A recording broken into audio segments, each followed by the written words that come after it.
Perkenalkan, nama saya Markus Mudakondo. Saya dari kampus Tikim Sekolah Tinggi Ilmu Kesehatan Indonesia Maju, kelas reguler B semester 2. Dan kali ini saya akan membahas sebuah materi IDK, Ilmu Dasar Keperawatan. Materinya itu ada 3 ya.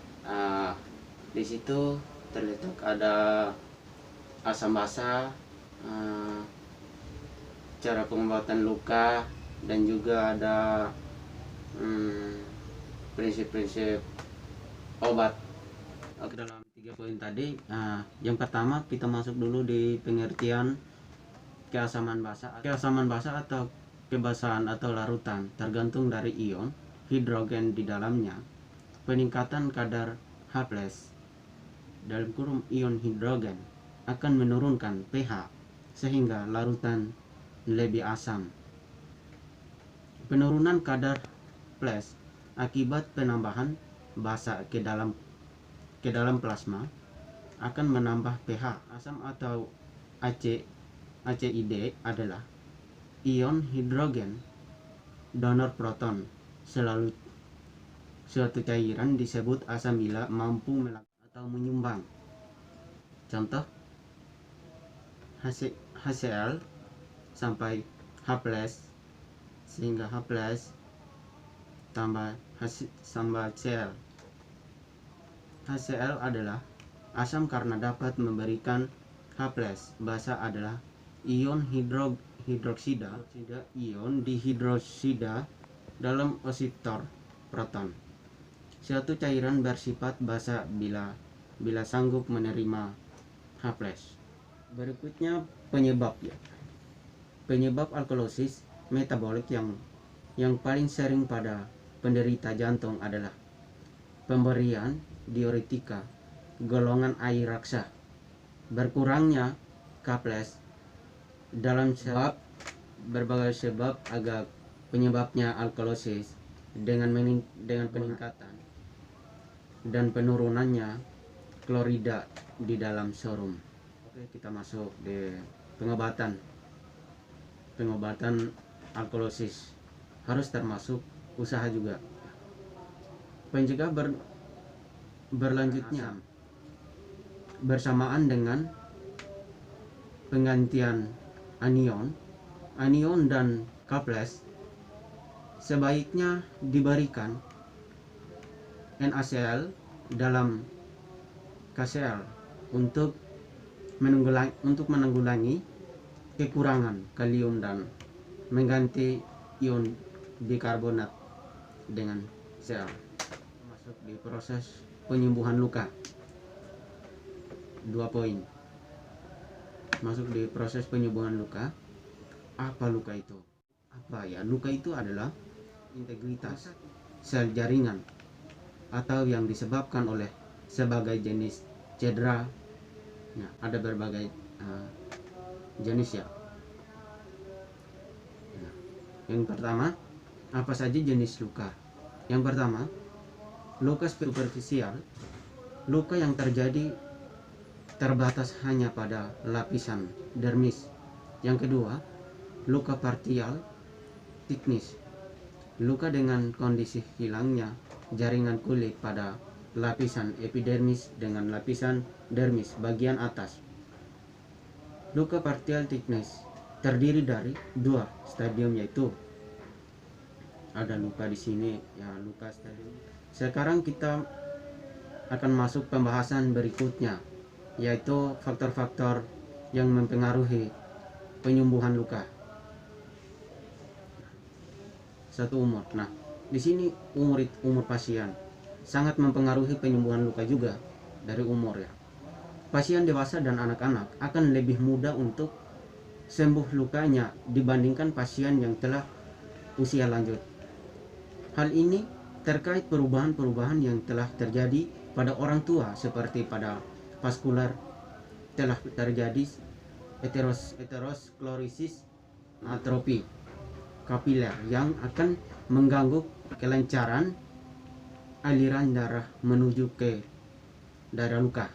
Oke, kita masuk yang kedua, nutrisi. Nah, sangat juga mengganggu kalau nutrisi. Pasien sangat membutuhkan nutrisi yang cukup untuk kesembuhan lukanya, seperti protein, vitamin dan vitamin A, serta mineral. Bila nutrisi tersebut tidak memenuhi, maka proliferasi dan membutuhkan epitel sel baru akan terhambat. Yang ketiga, medikasi. Obat-obatan yang dikonsumsi pasien akan berlambat proses penyembuhan luka. Sebagai contoh, obat golongan steroid, aspirin, heparin, dan anti kanker. Yang keempat, sistem kekebalan tubuh. Sistem kekebalan tubuh atau imunitas pasien yang lemah akan sangat berpengaruh terhadap kondisi luka. Reaksi patogositosis dan sistem kolagen akan terganggu seperti terlihat pada pasien yang menderita HIV/AIDS. Berikutnya kita bahas patofisiologi dan prinsip kerja obat. Patofisiologi yang pertama menguraikan mekanisme mulai dari penyebab utama dari setiap fungsi sampai gambaran klinis dan kemungkinan komplikasi yang menyertainya.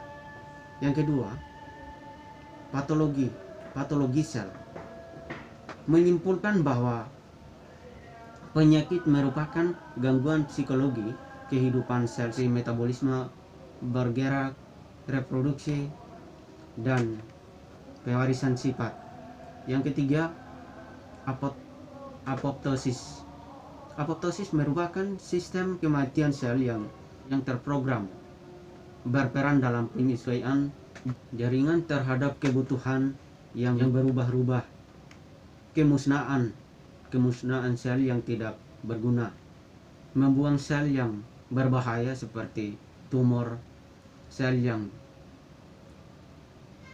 terinfeksi virus, atau sel imuno yang melawan antigen yang berasal dari dalam tubuh sendiri. Berikutnya kita masuk di prinsip mekanisme kerja obat pada tingkat molekuler. Yang pertama, keberhasilan suatu terapi hasil langsung dari aktivitas obat melawan targetnya sehingga menimbulkan perbaikan dan hilangnya kondisi penyakit. Kekhususan target obat sangat penting untuk mengurangi toksisitas meskipun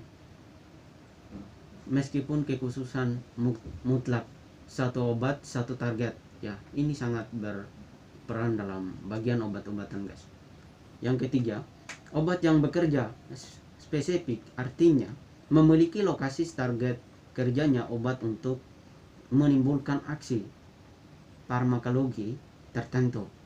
Beberapa target kerja obat pada tingkat manipuler antara lain pada reseptor, kanal ion, enzim, dan molekul.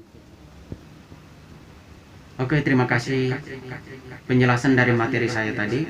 Semoga bermanfaat bagi teman-teman, dan mohon maaf jika ada kesalahan dan juga ada kekurangan dari materi tadi. Namanya juga kita baru belajar, ya, harus berawal dari kesalahan. Semoga bermanfaat dan berguna bagi teman-teman yang lagi menonton video ini. Oke, terima kasih.